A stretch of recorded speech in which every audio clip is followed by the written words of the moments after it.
নবীজি বলেছেন, চাঁদের 10 তারিখে তুমি কুরবানি করতে না পারো রে বান্দা, চাঁদের 11 তারিখে তুমি কুরবানি করো। চাঁদের 11 তারিখে কুরবানি যদি না করো, চাঁদের 12 তারিখে তুমি কুরবানি করো। চাঁদের 12 তারিখে তোমার যদি কুরবানি করা না হয়, তাহলে চাঁদের 13 তারিখ পর্যন্ত তুমি কুরবানি করতে পারবে। তাহলে চাঁদের 10 তারিখ কুরবানির দিন, চাঁদের 11 তারিখ কুরবানির দিন, চাঁদের 12 তারিখ কুরবানির দিন, চাঁদের 13 তারিখ কুরবানির দিন। তাহলে কুরবানির দিন হলো কয় দিন? 4 দিন হয়ে গেল। আর একটা হলো ঈদের দিন। এই গোটা বছরে 5টা দিন রোজা রাখা হারাম। যদি কোনো আল্লাহর বান্দা বান্দিরা রোজা রাখে, তাহলে গুনাহ হয়ে যাবে, পাপ হয়ে যাবে। বুঝে নিলেন? 5টা দিন রোজা রাখতে হবে না। এবার কোন রোজাদারেরা নেকি পাবে? তো বলবেন মৌলানা রোজার তাহলে কয় প্রকার আছে? রোজার প্রকার একটাই, কিন্তু রাখনেওয়ালা অনেক প্রকার আছে। যেমন কত আল্লাহর বান্দা আছে আলহামদুলিল্লাহ নেকি মনে করে গোটা মাস রোজা রাখবে নাকি? কিছু রোজাদার এমন আছে, ও তো মানে সাহারি খেয়েছে ভোর রাতে, মিয়া বিবি গল্প করছে, আরে ইসরায়েলের কাল বাড়িতে দাওয়াত হইবে শুনছি, জাফর তো দিতে আসবে, তো রোজাটা যদি না করি তো কেমন করে কি হবে? তো কইবে রোজা করনি, তাহলে ইফতার করতে আসেনি। তখন ও জাফর খাওয়ার লেগে ইফতারি মানে কি করবে? রোজা করবে। এরকম আছে না? নাই বলে আছে। কত মানুষ এমন আছে, বেটি আনতে যাবে, বহু আনতে যাবে, আরে কাল সালেমা কানতে যেতে হবে, জামিলা কানতে যেতে হবে, তো ওইখানে তো বিয়ের বাড়িতে সবাই রোজা করছে, আর আমি যদি রোজা না করে যাই তো অপমান হয়ে যাব। তো মান সম্মানটাকে বাঁচার লেগে তখন রোজা করে যাবে, যাতে কুটুমের বাড়িতে বলে যে না এই রোজা করেছে। এরকম হয় না? হয় না ভাই? কত মানুষ তেমন আছে, সাহারি খেয়ে নিয়েছে, এবার ও 9টা 10টা 8টা পর্যন্ত ইন্তজার করবে, কোন দিক থেকে জাফর পড়ে যেতে থেকে গেল, আর না পড়লেও ডুব দিয়ে দিলে সেদিন। এই আমার মুসলমান ভাইয়েরা, এই সমস্ত রোজাদারের মধ্যে কোন রোজাদারটা হলো অরিজিনাল রোজাদার? আল্লাহর নিকটে কোন রোজাদারের দাম আছে?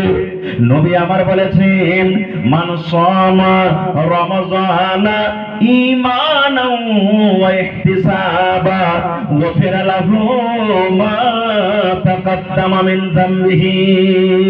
দয়ার নবী বলেছেন, যে আল্লাহর বান্দা বান্দিরা রোজার মাসে রোজা রাখলো, মান সামা রমজানা, যে আল্লাহর বান্দা বান্দিরা রোজা রাখলো, ঈমানও, ঈমানের সাথে আল্লাহ রোজা ফরজ করেছেন, রোজা রাখতে হবে, ওয়া ইহতিসাবান, এবং নেকি মনে করে রোজা রাখলো, লোক দেখানো রোজা নয়, আল্লাহ ফরজ করেছেন, রোজা রাখলে নেকি হবে, ছেড়ে দিলে গুনাহ হয়ে যাবে। এই দুটা কারণে যারা রোজা রাখবে, নবী আমার বলেছেন, গুফিরা লাহু মা তাকাদ্দামা মিন যামবিহি, তার জীবনের যত ছোট ছোট পাপ আছে, জীবনের যত সাগিরা গুনাহ আছে, জীবনের যত ভুল করেছে, আল্লাহ রাব্বুল আলামিন এই রোজা রাখার কারণে তার জীবনের গুনাহকে আল্লাহ মাফ করে দিবে।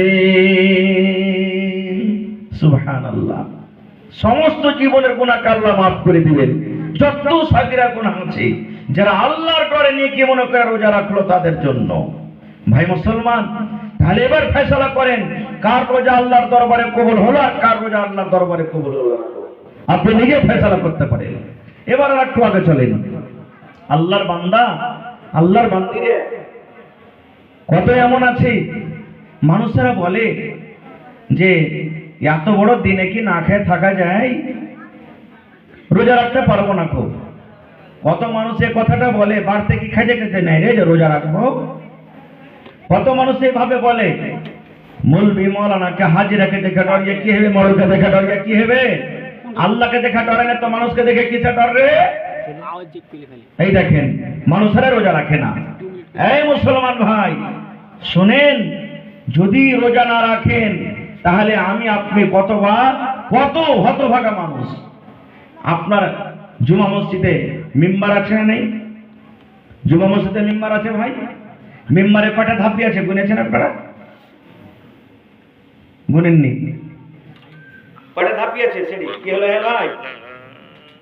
হ্যালো, আওয়াজটা ভালো ছিল, খারাপ হয়ে গেল। কয়টা ধাপিয়েছে ভাই বলে? তিনটা ধাপিয়েছে। মাশাআল্লাহ, এই বক্স আওয়াজ দেন। তিনটা ধাপিয়েছে। সাহাবায়ে কেরাম জুম্মার দিনে নামাজ পড়িতেছেন, যে জুম্মা সাহাবায়ে কেরাম বসে আছেন। নবী আমার প্রথম ধাপিতে পা দিলেন, তখন পড়লেন আমিন। আমিন মানে কি? আল্লাহ তুমি কবুল করো। যেমন আজকে আমার মাওলানা দোয়া করেছিলেন, আল্লাহ উম্মুকে 1000 টাকা দিলেন, আল্লাহ তার দানকে তুমি কবুল করো। তখন কি পড়তে হয়? কথা বলে আমিন। গায়রিল মাগযুবি আলাইহিম ওয়ালাদ-দাল্লিন, তো কি পড়তে হয়? আমিন। তো নবীজি প্রথম ধাপিতে পা দিলেন, তখন পড়লেন আমিন। ভালো করে শুনবেন হাদিসটা। দ্বিতীয় ধাপিতে পা দিলেন, তখন পড়লেন আমিন। কবার হলো? তৃতীয় ধাপিতে পা দিলেন, তখন পড়লেন আমিন। কবার হলো? 3 বার হয়ে গেল।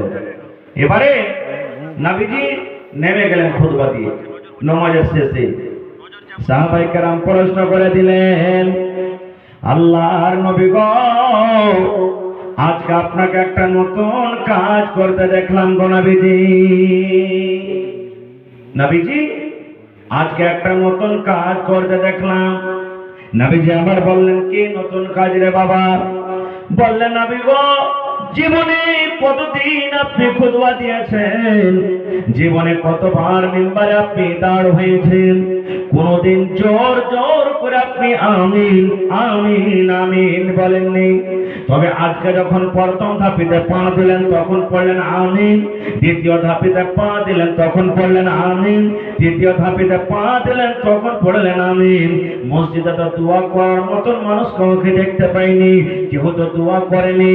কার দোয়াতে আপনি আমিন আমিন পড়লেন, একটু আমরা জানতে চাই। নবীজি আপনি যে আমিন পড়লেন, তো কি কারণে আমিনটা পড়লেন? এখানে তো কোনো লোকজন দোয়া করেনি।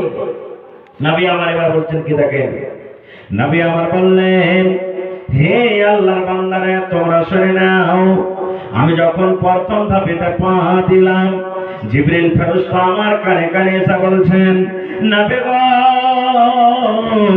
আপনি আপনার উম্মতকে জানিয়ে দেন, আপনি আপনার উম্মতকে মেসেজ দিয়ে দেন, যাদের মা বাবা দুনিয়াতে বেঁচে আছে, মা বাবা দুজন কিংবা মা কিংবা বাবা একজন, মা বাবার খেদমত করলো না, মা বাবার সেবা করলো না, মা বাবাকে রাজি করলো না, মা বাবাকে রাজি করে নিজের জীবনের গুনাহকে মাফ করতে পারলো না, ওই লোকটা যেন হালাক হয়ে যায়, ওই লোকটা যেন বরবাদ হয়ে যায়, ওই লোকটা যেন ধ্বংস হয়ে যায়, ওই লোকটা যেন জমিনে মিলে যায়।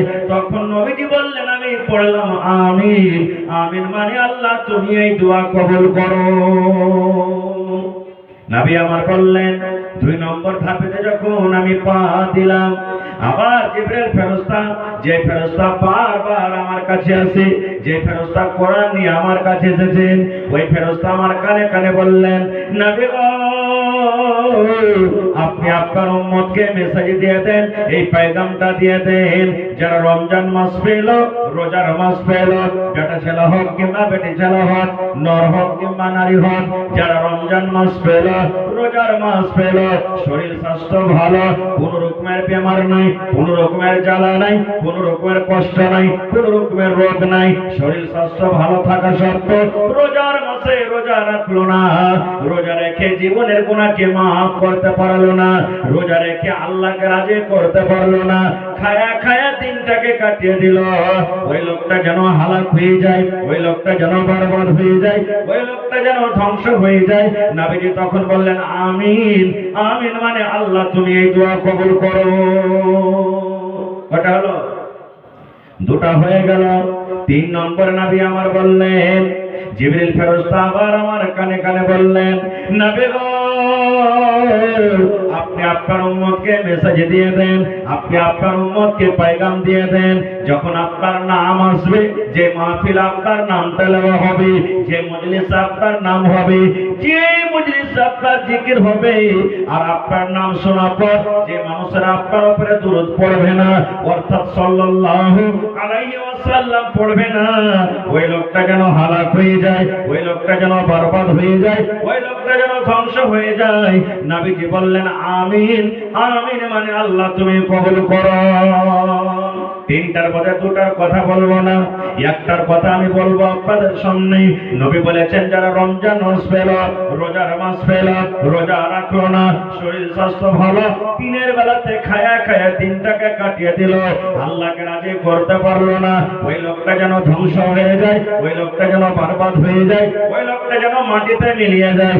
নবী বললেন আমিন। আমিন মানে আল্লাহ তুমি কবুল করো।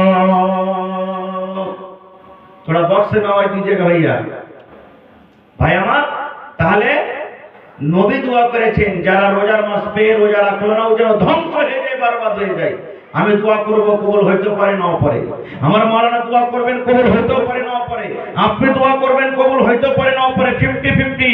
কিন্তু নবীজি যার ব্যাপারে দোয়া করেছেন সেই দোয়াটা রদ হবে। যারা বলেন রদ হবে। নবীর দোয়া বিজলির কারেন্টের থেকে বেশি জোরে আল্লাহর দরবারে কবুল হয়ে যায়। আর পরবার নবীজি একদিন খুতবা দিচ্ছেন, আর একজন সাহাবী এসে বলছেন নবীজি কাহাত সালির জামানা চলে এসেছে, মেঘ পানি সব বন্ধ হয়ে গেছে, ঘাস পুড়ে লাল হয়ে গেল, গাছ গাছালি শুকিয়ে গেল, জীব জন্তুকে কি খাওয়াবো? একটু আল্লাহর কাছে দোয়া করেন আল্লাহ যেন পানি দেয়। মাঝে মাঝে আমরা করি না ইমাম সাহেবকে, ইমাম সাহেব একটু দোয়া করেন যেন আল্লাহ দয়া করে পানি দেয়। নবীজি আমার মিম্বারে দাঁড় হয়ে হাত তুলে দিলেন আল্লাহর দরবারে, আসমানের দিকে দেখছেন আর দোয়া করছেন। মেঘ যা দোয়া শিখেলেন, আপনিও দোয়াটা করতে পারেন। নবী দোয়া করছেন মিম্বারে দাঁড় হয়ে, কি দোয়া? আল্লাহুম্মা আগিসনা, এটা মেঘ যা দোয়া। আল্লাহুম্মা আগিসনা, আল্লাহুম্মা আগিসনা। সাহাবায়ে কেরাম বলছেন নবীজি দোয়া খালি করলেন, এত তাড়াতাড়ি যে দোয়া কবুল হলো, বলছে মসজিদের ভিতরে আছে, কোন দিক থেকে যে বাদল এসে ঝমঝম ঝমঝম করে পানি শুরু হলো, মসজিদের ভিতরে কাদা হয়ে গেল। বলবেন মসজিদের ভিতরে কাদা মানে? জি, মানে খাজুরের ছাদ, খাজুরের পাতার ছাদ। গরিব মানুষ কষ্ট কেমন করে তখন ছাদ করবে? আপনার গ্রামে যতটি লোক এখানে আছেন মোটামুটি 70-80-90 বছরকার বয়সের মানুষেরা যারা আছেন, 50+ 20-25 বছর আগে কতদিন এমন গেছে যে আপনারা এক একদিন না খেয়ে থেকে গেছেন? এরকম গেছে না যায়নি? আজকে যতটি একটা বাচ্চাতে নষ্ট করছে বা দোকানে খেয়েছে, একটা পরিবার মিলে খেতে পায়নি। সহিহ বুখারী 4 হাদিস। নবীর বিবি মায়েশা রাদিয়াল্লাহু তাআলা একদিন ওর বহিন বেটাকে বলছেন, বেটাকে মানে বহিন বেটার সাথে গল্প করছে আর বলছেন কি, বেটারে নবীর বাড়িতে 2 মাস ধরে আমরা বলেছেন এই যে আমরা রমজান মাসে রোজা রাখি, যেদিন আমাদের রমজান মাস পূর্ণ হয়ে যাবে, রোজা শেষ হয়ে যাবে, শাওয়াল মাসের যখন পশ্চিম দিকে চাঁদ উঠে যাবে, রাত যখন শেষ হয়ে যাবে, সকাল বেলাতে আমরা ঈদগাহ থেকে ঈদের নামাজ পড়বো, পড়ি না? নবী বলেছেন ঈদের দিন রোজা রাখা হারাম, সেদিন রোজা করা চলবে না। বরং নবী বলেছেন এই আমার উম্মত, নবী বলেছেন, নবীজি আমার ঈদের নামাজ যেদিন পড়তে যেতেন, ফজরের নামাজের পর নবী আমার বিজর খাজর খায়া নামাজ পড়িতে যেতেন। বিজর খাজর খাইতেন, 1টা 3টা 5টা 9টা এই ধরনের বিজর খাজর খাইতেন। বলবেন মাওলানা জি খাজর যদি না পাওয়া যায় তাহলে কি হবে? বাড়িতে আপনার হেলুয়া আছে, বাড়িতে ক্ষীর আছে, বাড়িতে আন্দারসা আছে, বাড়িতে পোলাও বিরিয়ানি আছে, বাড়িতে ভাত রুটি আছে, কিছু অল্প খেয়ে আপনি নামাজ পড়িতে চলে যান। কেন চলে যান? আপনি 1 মাস রোজা রাখলেন, আপনি ফজরের পর আপনি যখন খেয়ে নিলেন, এই সিলসিলাটা আপনার বন্ধ হয়ে গেল, এই সিলসিলাটা আপনার কেটে গেল এবং সুন্নাতের পরে আমল হয়ে গেল। কারণ নবী বলেছেন যে তুমি যখন ঈদের নামাজ পড়িতে যাবে তখন ফজরের পর তুমি কিছু খেয়ে যাও। একটা হয়ে গেল। 2 নম্বর নবী বলেছেন গোটা বছরের মধ্যে একটা দিন আছে জিলহিজ্জা মাসের 10 তারিখ, যেদিন আমরা কুরবানি করি, ইয়াউমুন নাহার, কুরবানির দিন। কুরবানির দিন রোজা রাখা হারাম হারাম। যদি কোনো আল্লাহর বান্দা, যদি কোনো আল্লাহর বান্দী কুরবানির দিন রোজা রাখে, তাহলে ওর গুনাহ হয়ে যাবে, পাপ হয়ে যাবে, কারণ কুরবানির দিন রোজা রাখা চলবে না। মৌলানা গোটাই দিন কি রোজা করছি? জি, এক বেলা তো মাত্র রোজা করছি নাকি? আপনাকে বলছি, থালা নিয়ে বসে গেছেন, 38 মিনিট আজকে ইফতার হলো। এবার আপনি বলেন, আমি যদি আপনাকে বলি, এরে আল্লাহর বান্দা, আজকে ইফতারের টাইম হলো 5:38, যাই না বুঝে যদি আপনাকে বলি, ভাইরে এখনো 3 মিনিট টাইম আছে, 5:35 ইফতার করেন, বলেন করবেন? করবেন কেউ? জোরে বলেন করবেন? কেন করবেন না? রোজা ভেঙে যাবে। সারাদিন ভালো করে রোজা রাখনু, আর 3 মিনিটের জন্য রোজাটাকে নষ্ট করু। এই আল্লাহর বান্দারে, 3 মিনিট আগে যদি ইফতার না করেন, 3 মিনিট আগে যদি ইফতার করলে আপনার রোজাটা নষ্ট হয়ে যাবে, বরবাদ হয়ে যাবে। তাহলে জোহরের আগে কিংবা জোহরের পর বকরিদের দিন খাসির গোশত খাই, বকরির গোশতকে পেট ভরে পেট টিকা করে দিবেন, আর বলবেন আজকে আমি রোজা করবো ভরে। তাহলে একবেলা কেমন এটা রোজা হবে? কেমন রোজা এটা জি ভাই? না, তাহলে আছে কি? এখনো আছে। সুন্নতের পরে আপনারা আমল করতে পারেন। এখনই আপনার সামনে বললাম, নবী ঈদের নামাজ পড়িতে যেতেন তখন বিজর খাজুর খেয়ে যেতেন, আর বকরিদের নামাজ যখন পড়িতে যেতেন, নবী আমার ফজরের নামাজের পর কিন্তু খাইতেন না। এশারের টাইমে যা খাওয়ার খাইলেছেন, ফজরের নামাজ পড়ে নবী আর খাইতেন না। আপনি নবীজি ঈদুল আজহার নামাজ পড়িতে চলে যেতেন, এবার নামাজ পড়ে তাড়াহুড়া করে বাড়িতে আসতেন। সর্বপ্রথম যেটা নবীজির কাম ছিল কুরবানি করা। নামাজের পর কুরবানি করতেন, এবং কুরবানির গোশত নবীজি সর্বপ্রথম খাইতেন। এটা হলো সুন্নাত তরিকা। যদি এখনো কোন আল্লাহর বান্দী, আল্লাহর বান্দারা এই সুন্নাতের পরে আমল করতে চায়, করতে পারে। এটা হলো সুন্নাত তরিকা, এর নাম কিন্তু রোজা নয়। এর নাম রোজা নয়, কিন্তু আমরা পারি না। কেন পারি না জানেন? আপনার এলাকাতে কি আছে না আছে? আমরা যেখানে নামাজ পড়ি তো 6-7টা গ্রাম মিলে একটা ঈদগাহের জামাত। তখন টাইম দিতে হয়েছে, কেউ 1 কিলোমিটার দূর থেকে আসছে, কেউ 1.5 কিলোমিটার দূর থেকে আসছে, কেউ 2 কিলোমিটার দূর থেকে আসছে। তো না রে না, এই 6টাতে জামাত হবে না, 7-8টার আগে জামাত হবে না। তখন 8টাতে জামাত করছি, নামাজ পড়তে করতে 9টা-10টা হয়ে গেল। এবার পেট কিন্তু কোঁকো করতে শুরু করেছে, কুরবানি করতে করতে 12টা। কখন করবেন? না, নিয়ম হলো যে যত তাড়াতাড়ি পারবেন নামাজ আদা করেলেন, কুরবানি করেন। জানোয়ার যেমনি জবা হলো, 1 কেজি 2 কেজি মাংস দিয়ে পাঠিয়ে দেন বাড়িতে। আপনি রান্না বান্না হয়েছে, বাকি আপনি দিকে তৈরি করেন। তৈরি হতে না হতে আপনার দিকে রান্না বান্না হয়ে গেল, আপনি খেলেন, সুন্নতের পর আমল হলো। তাহলে 2 দিন হয়ে গেল, ঈদ আর বকরিদ। আর কি আল্লাহ রাব্বুল আলামিন বলেন,